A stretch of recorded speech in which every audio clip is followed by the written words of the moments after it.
Dumadaon na. Ito. Speech no. And pinugutan ko. Ayan o. Pugot. Pinugutan ko siya. Ilagay ko lang siya dito. May mga leaves din dyan. Tapos ang cute nito. Oh. Sobrang cute. Nagpipink-pink. Tapos yung may kinalbo ko na Ellen. Ayan. Dito ko lang siya nilagay sa tabi. Used pot na rin ito. Kaya ganyan ang itsura. Ito, propa din yan, no? Mga leaf propa. Ito, leaf propa. Leaf. Sa pink. Seaside. My favorite. Yan, gusto yung matitibay. My favorite.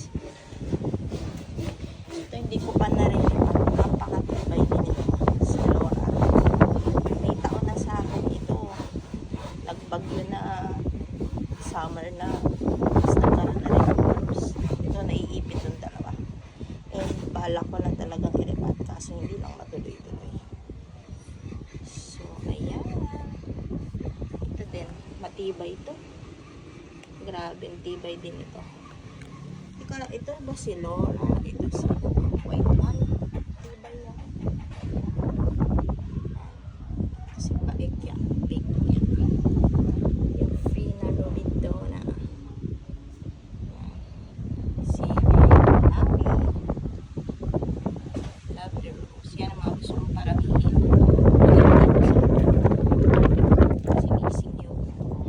Tapos, try ako magpropa ng Lovely Rose sa dahon. Kaso ewan ko, nag yellow na siya dyan. Nilagay ko dito sa pot ni Big Yak.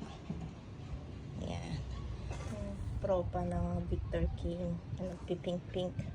Lumang-luma na yung pot.